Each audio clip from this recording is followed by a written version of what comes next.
continuación, desde el altar de nuestra iglesia evangélica, Cristo Salva, de calle Salta 433, presentamos. Eres nuestra roca, nuestra fortaleza, nuestra esperanza. Porque también Cristo padeció una sola vez por los pecados, el justo por los injustos, para llevarnos a Dios, siendo a la verdad muerto en la carne, pero vivificado en espíritu. ¿Cómo puede ser que el bueno y justo se hizo hombre y fuera a morir por el más vil pecador? Como siendo yo su enemigo, el sufrimiento en mi lugar tomó en aquella cruz y cargó mi maldad sobre él.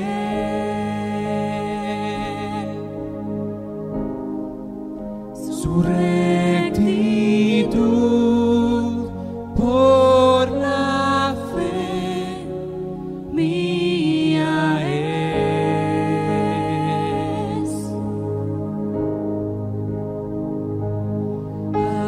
Aleluya, glorioso intercambio, oh cuán gran misterio, que por gracia es salvo.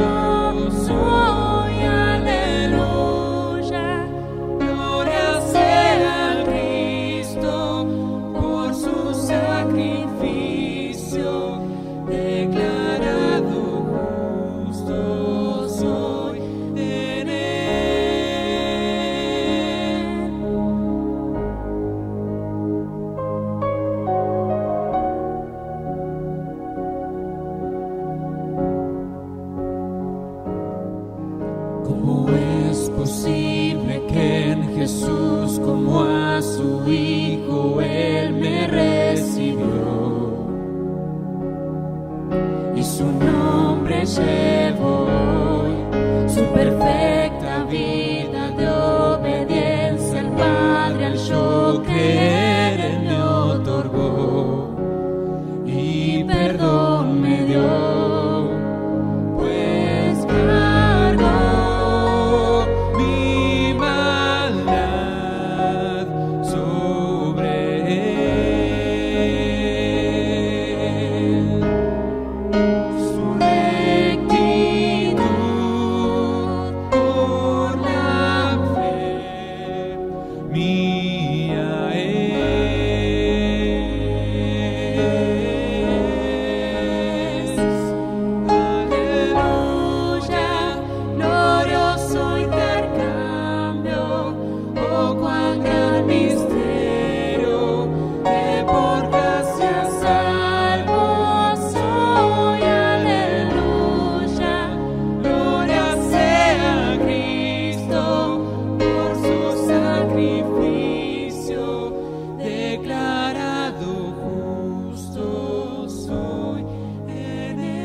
Declarado justo soy en él.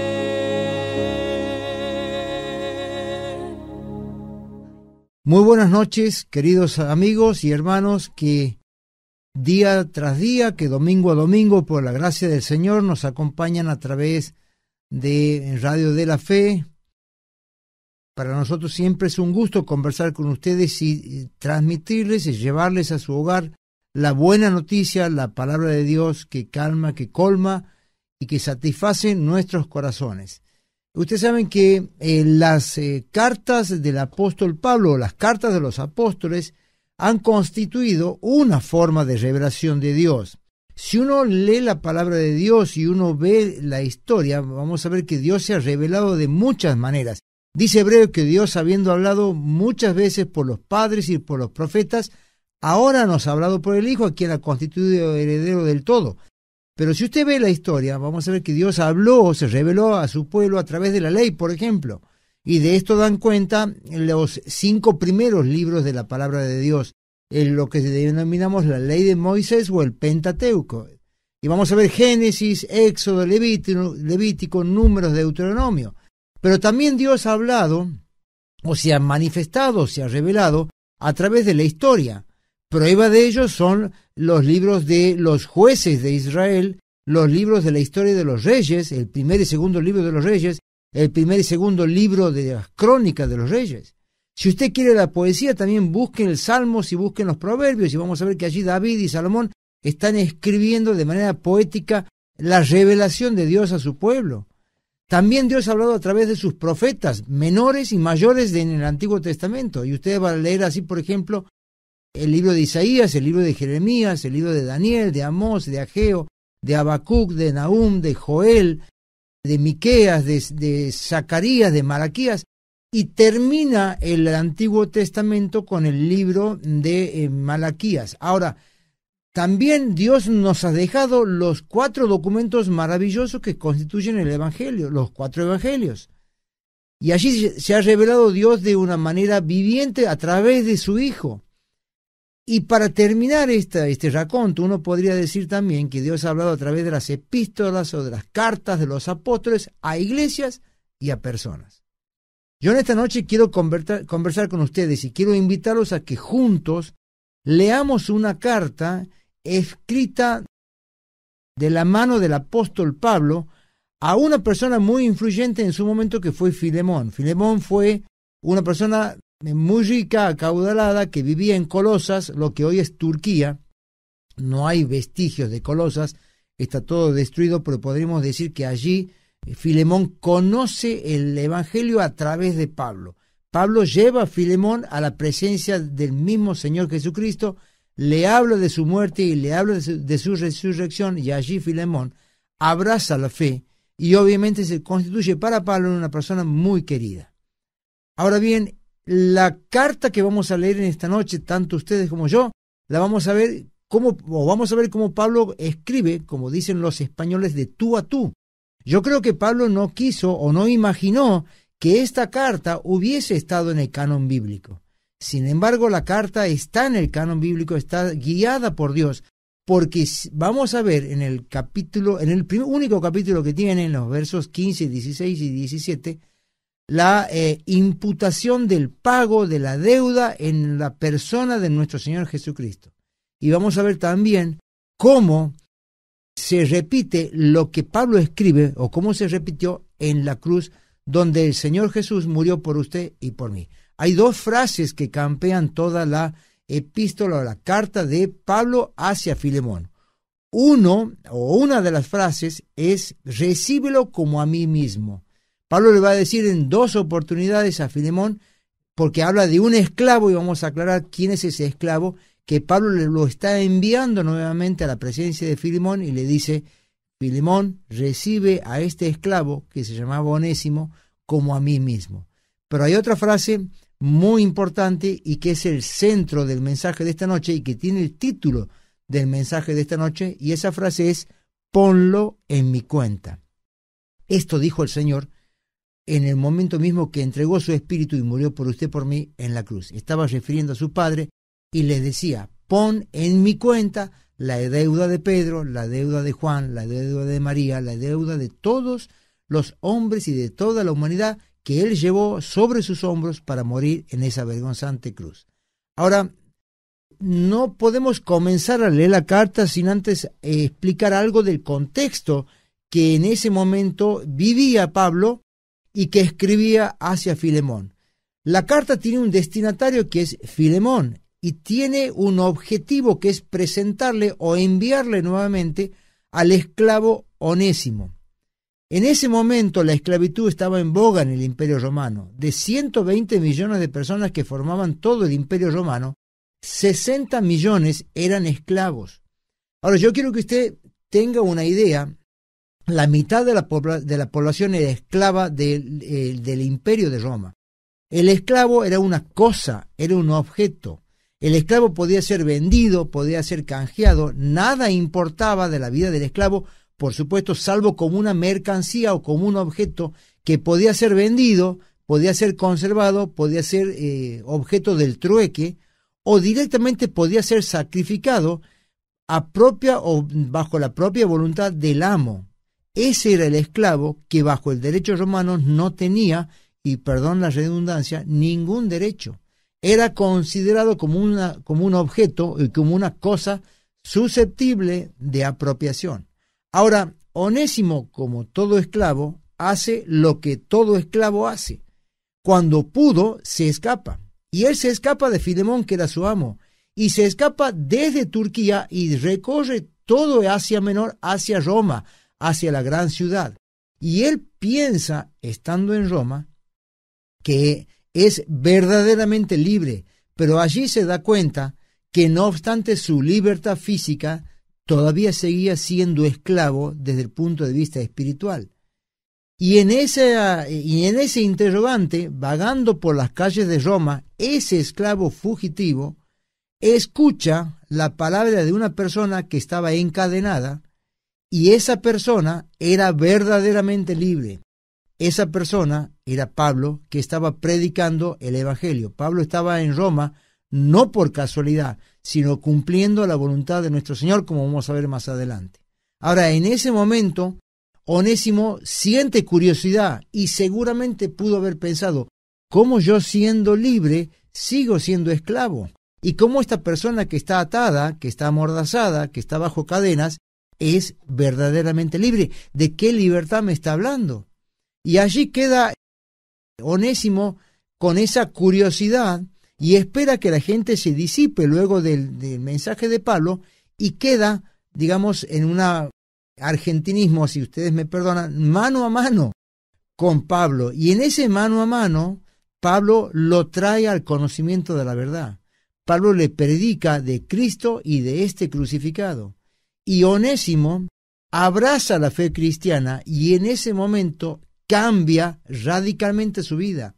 De ser un completo inútil, como vamos a ver que dice el versículo 12 y 13 de la carta de Pablo a Filemón, pasa a ser un siervo útil para la iglesia que estaba creciendo en ese momento. Y esto pasa con cada uno de nosotros cuando recibimos al Señor en nuestra vida. Nuestra vida da un giro de 180 grados, la suya y la mía, cuando abrazamos la fe y dejamos de ser siervos inútiles para convertirnos en siervos dispuestos al ministerio y dispuestos a la iglesia a la cual pertenecemos. Nuestra vida cambia como cambió la vida de Onésimo en ese momento. Ahora bien, cuando Onésimo se convierte, él ve hacia atrás y ve su vida y se arrepiente de todo lo que hizo. No dice esto la palabra de Dios, pero uno saca las conclusiones conforme leemos el capítulo o la carta de Pablo hacia Filemón. ¿Por qué digo esto? Porque él en ese momento seguramente le debe haber reconocido a Pablo que él era un esclavo fugitivo. Él le pudo haber dicho, Pablo, debo decirte la verdad, yo soy un esclavo fugitivo. Y Pablo lo vio y sintió obviamente misericordia por él y seguramente le debe haber preguntado, ¿de dónde vienes y quién es tu amo? Y allí Onésimo le dice, yo vengo de Asia Menor, vengo de la ciudad de Colosas y mi amo es Filemón. Y esto debe haber llamado la atención a Pablo. ¿Estás hablando del mismo Filemón que yo llevé a los pies del Señor? Entonces ahí inmediatamente Pablo escribe una carta y esa carta es la que vamos a ver esta noche, la que vamos a leer esta noche. Porque Onésimo le pregunta a Pablo, ¿debo regresar a Colosas? Y Pablo le dice que sí y escribe una carta de puño y letra. Repito, seguramente Pablo no supo o no pudo entender, o quizás no calculó que esta carta hubiese formado parte del canon bíblico. Sin embargo, por la gracia de Dios, la carta está y forma parte de la palabra de Dios, porque en la carta está la imputación del pago que nuestro Señor hizo por usted y por mí en la cruz. Por eso hablamos de estas dos frases, recíbelo como a mí mismo y ponlo en mi cuenta. Por eso Le invito a usted, si está en su casa, si tiene la Biblia en su mano, que pueda abrir la carta de Pablo a Filemón. Es un solo capítulo. Yo voy a pedirles que me acompañen para poder leerlo y así poder más o menos estudiar y convertirnos en espectadores de lo que Pablo escribió en ese momento hacia Filemón. Vamos a leer la carta por encima de los hombros de Pablo. Yo le invito a que usted viaje en su mente, viaje virtualmente y se ponga o se posicione detrás de la espalda de Pablo y lea a través o delante de los hombros de Pablo. Y así vamos a leer la carta de Pablo a Filemón en el único capítulo, comenzando por el verso 1. Dice: Pablo, prisionero de Jesucristo, y el hermano Timoteo, escribe Pablo, al amado Filemón, colaborador nuestro. Y sigue escribiendo y dice el verso 2, y a la amada hermana Apia y a Arquipo, nuestro compañero de milicia, y a la iglesia que está en su casa. Dice el verso 3, gracia y paz a vosotros de Dios, nuestro Padre, y del Señor Jesucristo. Doy gracias a mi Dios, sigue escribiendo Pablo, haciendo siempre memoria de ti, está escribiéndole a Filemón, en mis oraciones, porque oigo del amor y de la fe que tienes hacia el Señor Jesús y para con todos los santos, para que la participación de tu fe sea eficaz en el conocimiento de todo el bien que está en vosotros por Cristo Jesús. Pues tenemos gran gozo y consolación en tu amor, porque por ti, oh hermano, han sido confortados los corazones de los santos. Y aquí termina la introducción que hace Pablo en la carta, y sigue escribiéndole a Filemón. Y aquí entra en el tema y le dice: por lo cual, aunque tengo mucha libertad en Cristo para mandarte lo que conviene, más bien te ruego por amor, siendo como soy Pablo ya anciano y ahora además prisionero de Jesucristo. Y uno podía preguntarle: ¿qué quieres, Pablo? Y dice el verso 10, te ruego por mi hijo Onésimo, a quien engendré en mis prisiones, el cual en otro tiempo te fue inútil, pero ahora a mí nos es útil, el cual vuelvo a enviarte, y dice, tú pues recíbele como a mí mismo. Dice el verso 15, porque quizá para esto se apartó de ti por algún tiempo, para que le recibieses para siempre, no ya como esclavo, sino como más que esclavo, como hermano amado, mayormente para mí, pero cuanto más para ti, tanto en la carne como en el Señor. Y vamos terminando con esta carta, dice el verso 17, así que si me tienes por compañero, y vuelve a repetir, Pablo vuelve a decir, perdón, recíbele como a mí mismo. Y si en algo te dañó o te debe, ponlo a mi cuenta. Volvemos a leer el último versículo. Si en algo te dañó o te debe, ponlo en mi cuenta. ¿Cómo comienza la carta? La carta comienza con la salutación de Pablo. Pablo se presenta y dice, Pablo, prisionero de Jesucristo. Ustedes dirán, claro, Pablo era prisionero porque estaba compelido a predicar el evangelio, predicar la buena nueva. Pero como dije al principio, Pablo estaba cumpliendo la voluntad de nuestro Señor. Y esto es necesario que vayamos a leer o que relacionemos lo que está diciendo Pablo acá con Hechos capítulo 20 en adelante. Allí Pablo está en Jerusalén. Pablo tiene un problema muy grande con todos los judíos en Jerusalén en ese momento. Él estaba predicando a Cristo y a este crucificado. Y todos se escandalizaron. Y a partir de ese momento, todos querían lapidar a Pablo. O sea, querían matarlo a piedrazos, para hablar crudamente. Evidentemente, Pablo tenía un problema y los principales sacerdotes le acusan falsamente, le levantan falsos cargos ante el Sanedrín y lo llevan prisionero ante el gobernador Félix, luego Festo, y ante el rey que era en ese momento Agripa. Pero como Pablo era ciudadano romano, y al ser ciudadano romano tenía todas las ventajas y los derechos de los ciudadanos romanos sobre los no romanos, él apela esa condena por sedición al César. ¿Quién era el César? Nerón.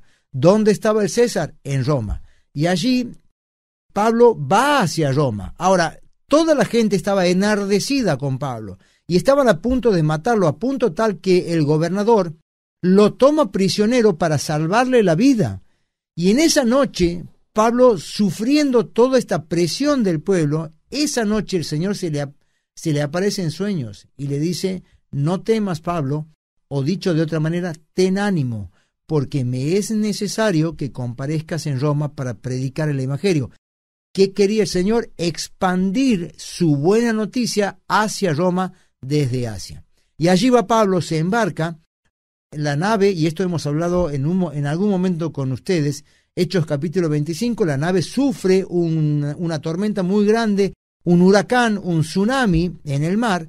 Todos estaban a punto de perecer. El único que tenía fe era Pablo, donde les dijo: varones judíos, no tengan miedo, no tengan temor, porque se me ha revelado que ninguno de vosotros va a perecer esta noche. 276 personas se salvan por la gracia de Dios, porque el Señor se había aparecido en los sueños a Pablo y le había dicho que era necesario que llegue a Roma. Y allí estaba, prisionero, escribiendo esta carta. No solamente esta carta, también escribió la carta a los Efesios, a los Colosenses y a los Filipenses. O sea, 3 iglesias, y a Filemón una carta muy particular que le estaba escribiendo. Por eso dice, Pablo se presenta: yo, prisionero de Cristo. Ahora dice también al amado Filemón, y habla de Apia y de Arquipo en el verso 2. ¿Quiénes eran Apia y Arquipo? Apia era la esposa de Filemón y Arquipo era el hijo de Filemón. Y sigue escribiendo: y a la iglesia que está en tu casa. ¿Ha notado esto? La iglesia que está en tu casa.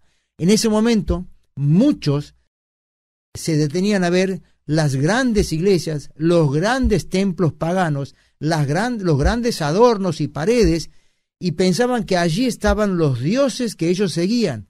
Pablo escribe a la iglesia de 3 personas: Filemón, Apia y Arquipo.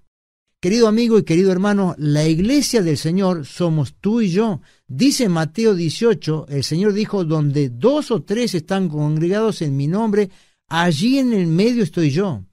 Esta es la iglesia del Señor, y esta era la iglesia primitiva. 3 personas que crecieron después profusamente: Apia, Filemón y Arquipo, padre, madre e hijo, que estaban en ese momento, y Pablo les escribía desde la prisión en Roma hacia la ciudad de Colosas.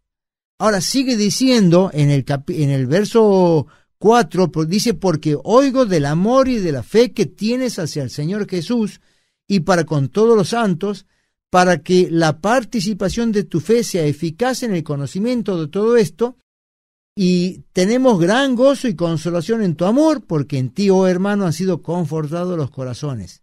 ¿Quiere usted aprender o quiere usted bucear el manual del verdadero cristiano? Lea los versos 5, 6 y 7.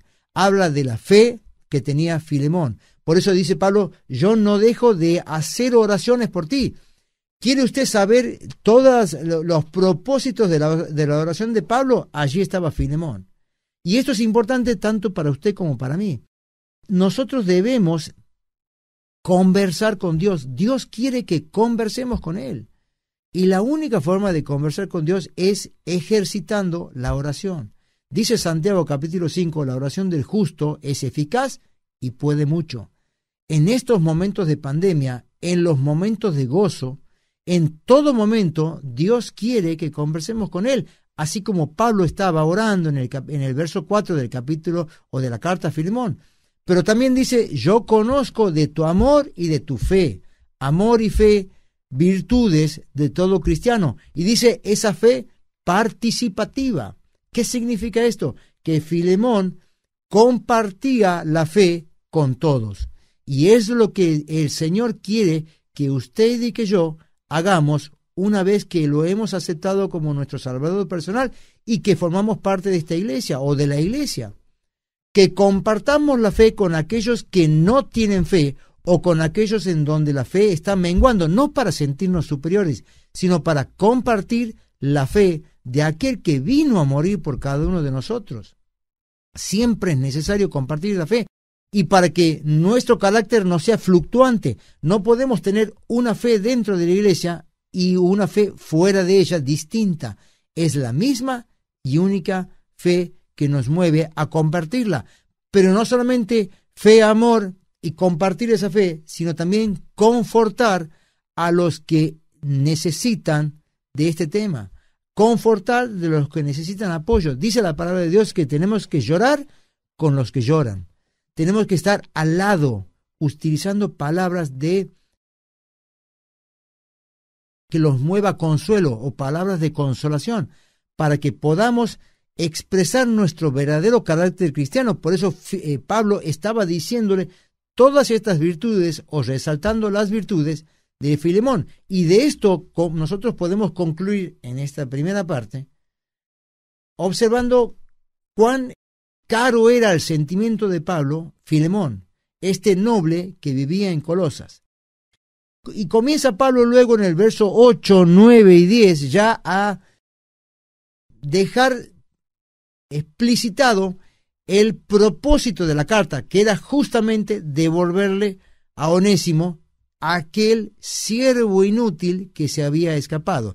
Dice: por lo cual, aunque tengo mucha libertad en Cristo para mandarte y pedirte lo que me conviene, más bien te ruego, por amor, como prisionero, y siendo como soy anciano, por amor que tenía, como prisionero de Cristo, como hemos hablado, y también le dice, te ruego como anciano. Pablo tenía 60 años. Claro, los 60 años de aquel momento no son los 60 de ahora.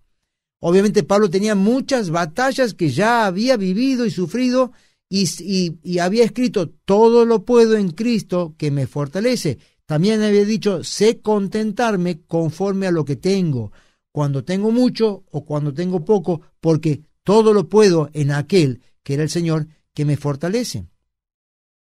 Y vamos al verso 10, dice, te ruego por mi hijo Onésimo. Aquí está el título de la carta, te ruego por mi hijo Onésimo.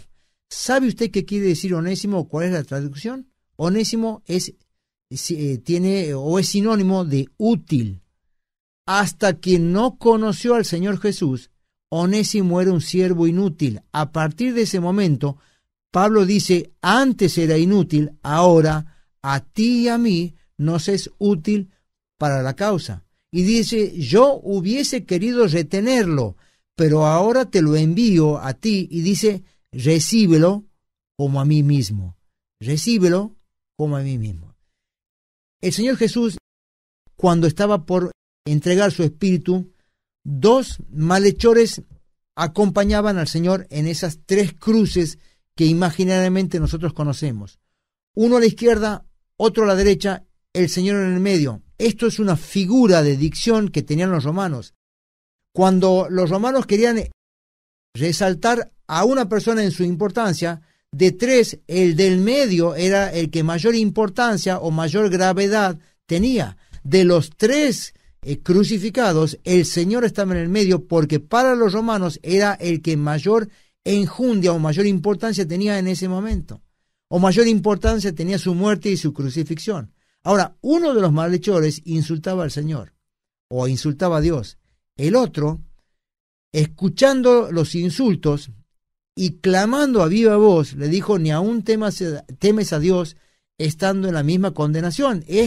Por el Señor, ningún mal hizo. Nosotros merecemos, por todo lo que hicimos en vida, merecemos este tipo de muerte, pero este inocente ningún mal hizo. Y dirigiéndose al Señor, en ese momento se ganó el cielo y le dijo, acuérdate de mí cuando vengas en tu reino. ¿Qué dijo el Señor en ese momento? Le dijo a su Padre, recíbelo como a mí mismo. Recíbelo a este malhechor como a mí mismo. Seguramente el malhechor no tenía nada de bueno para ir al cielo, pero en ese momento se arrepintió y ganó el cielo con esas palabras. Él había delinquido toda su vida, pero en el último momento, en el estertor de su vida, se arrepintió de los males que había cometido, puso su fe en el autor de la vida, y él sabía que había vida después de la muerte. Por eso le dice, acuérdate de mí cuando vengas en tu reino. Y a partir de ese momento el Señor escribe a su Padre y le dijo, recíbelo como a mí mismo. Ahora sigue hablando Pablo y dice, Nada quise hacer sin tu consentimiento, para que tu favor no fuese como de necesidad, sino voluntario. Le está escribiendo a Filemón.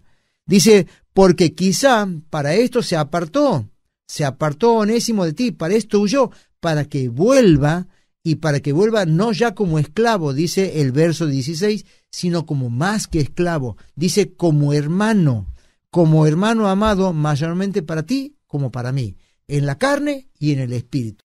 ¿Qué había cambiado en ese momento? Onésimo había conocido al Señor, dejó la esclavitud espiritual para siempre. Para los romanos seguía siendo un esclavo, pero para Dios ya era un hijo, y si es hijo era heredero y coheredero con Cristo, como todos aquellos que hemos creído una vez y para siempre en nuestro Señor Jesús. Somos herederos, dice la palabra de Dios, y coherederos con el Señor Jesús. ¿Herederos de quién? De Dios y de las promesas que tenemos para nosotros. Y esas promesas queremos transmitirla en esta noche, para usted y para todos aquellos que aún no han aceptado a Cristo como suficiente Salvador personal.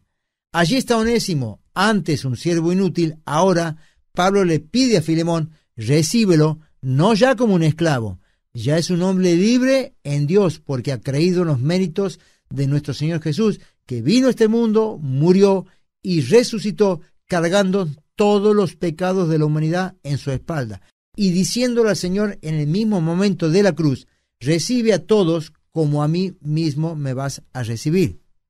Por eso Pablo termina diciendo en el verso 17, y si en algo te dañó o te debe, ponlo en mi cuenta. El Señor dijo exactamente lo mismo cada vez que perdonó los pecados de todos en todos los ejemplos que tenemos en la palabra de Dios. 4 amigos llevan, y esto siempre me gustó ponerlo de ejemplo, a un quinto amigo en Cafarnaún. El Señor estaba hablando, estaba dando su mensaje, atisbada de gente, la casa en ese momento no había lugar para entrar, y como ellos veían que este quinto amigo necesitaba un milagro porque era paralítico, descienden desde el techo en su cama. Y cuando el Señor lo ve, le dice, tus pecados te son perdonados. ¿Qué quiso decir allí el Señor? Le estaba diciendo a su padre, ponlo en mi cuenta, o pon en mi cuenta los pecados de esta persona. Una mujer es sorprendida en adulterio y de acuerdo a la ley de Moisés debía morir lapidada, y allí estaban todos a punto de matarla, y el Señor estaba escribiendo en tierra, el que esté libre de pecados que tire la primera piedra. Todos se fueron y nadie quedó frente a la mujer, y allí el Señor sana su corazón y le dice, nadie te condena, ni yo te condeno, vete y no peques más. Al decir ni yo te condeno, le estaba diciendo a su padre, pon en mi cuenta los pecados de esta mujer. Y así pasó exactamente lo mismo con el paralítico de Betesda. 38 años estaba esperando que alguien lo sumerja en el estanque, porque de acuerdo a la creencia popular, un ángel descendía una vez al año, movía las aguas, y el que primero tocaba las aguas era sanado de todas sus dolencias. El Señor desvía su camino y pasa por Betesda y enfrenta al paralítico. ¿Qué quieres que te haga? ¿Cómo que quieres que te haga, Señor? No tengo nadie que me meta en el agua. Y el Señor directamente cura físicamente y espiritualmente, porque le dice, levántate, toma tu lecho y anda. Y en ese momento él se levantó, pero después lo encuentra nuevamente y el Señor le dice, ¿crees en aquel? ¿Crees en aquel que te dijo todo esto? Y evidentemente allí él creyó y fue contado por justicia. El Señor estaba diciéndole a su padre, pon los pecados de esta persona en mi cuenta. Pasó lo mismo con el ciego de nacimiento. Señor, ¿quiénes pecaron? Juan capítulo 9. ¿Quiénes pecaron, este o los padres? ¿Y qué dijo el Señor? Ni ellos ni los padres. Esta enfermedad es para gracia de Dios. Y evidentemente toca los ojos y el ciego ve. Y luego de que es curado físicamente, el Señor vuelve a encontrarlo este ciego y le pregunta, ¿crees en aquel que te dio la vista? ¿Quién es, Señor, para que crea? Lo estás viendo. Y dice que en ese momento se sentó y adoró. Estaba diciéndole el Señor a su Padre que está en los cielos, pon los pecados de este ciego o de este ex ciego en mi cuenta. Ya se hizo con los tuyos y con los míos. Miren, muchas personas hoy están en este mundo como Onésimo. Y con esto vamos a terminar. Muchos están como Onésimo en este mundo. Son libres, pero son esclavos. Ustedes me van a decir, Pedro, ¿cómo es esto que son libres, pero son esclavos? Esto es una contradicción. Evidentemente, muchos viven en una eterna contradicción. Creen que son libres, pero son esclavos. Esclavos de la droga, esclavos del alcohol, esclavos del juego, esclavos de los vicios, esclavos de sus angustias, esclavos de sus rencores, esclavos por peleas que aún no han, por heridas y peleas que no han sido curadas o sanadas, esclavitudes que tenemos en este mundo, esclavos de por tener más, por querer acuñar más, por querer tener siempre más y por compararnos con aquel que tiene más y querer alcanzar, y así vivimos y dejamos de ver lo que es importante, que es buscar el reino de Dios, como dice Mateo 26, y todo lo demás será añadido. El Señor quiere en esta noche que confíes en Él, y quiere en esta noche que Dios te reciba como lo recibió a Él cuando resucitó. Y el Señor quiere en esta noche tomar tus pecados y ponerlo en su cuenta para que seas libre y vivas una vida de victoria y no ya una vida de derrota, sin Dios, sin Cristo y sin esperanza. Ahora, quizá usted me pregunta, bueno, yo estoy cansado de vivir de esta manera. Yo estoy cansado de vivir de fracasos en fracasos. Quiero parecerme, si se puede, a Onésimo. Quiero en este momento vivir una vida de victoria. Yo te invito allí donde estás a que cierres los ojos y hables con Dios. Hables con Dios y le digas, Señor, perdona mis pecados, quiero dejar de vivir una vida de derrotas, quiero que tú tomes mis pecados, quiero arrepentirme de todo lo que hice y vivir de ahora en más una vida de verdadera libertad frente a la opresión de este mundo. Y quiero hacerlo creyendo en los méritos de aquel que vino y murió por mí en esa vergonzosa cruz. Y Él tomó mis pecados y los echó al fondo de la mar. Y dice, y también te dijo, si algo te debe, ponlo en mi cuenta. Quiero hacerlo así. Si tú has orado de esta manera, obviamente el Señor le está diciendo a su Padre, recíbelo como a mí mismo y pon sus pecados en mis espaldas, en mi cuenta, para que evidentemente seas libre y libre de verdad. Onésimo cambió su vida. Él dejó de ser el siervo inútil para ser un siervo para la gracia y para la gloria de Dios y para servir a la iglesia. Quiera Dios que este mensaje sea de bendición para todos ustedes. Para mí es un gusto siempre conversar con ustedes. Te mando un fuerte abrazo y nos veremos el próximo domingo en el próximo mensaje, si Dios así lo permite. Muy buenas noches a todos y que Dios los bendiga. Este programa fue una presentación de Iglesia Evangélica Cristo Salva, en la calle Salta 433, capital de Santiago del Estero. Tú eres mi canción.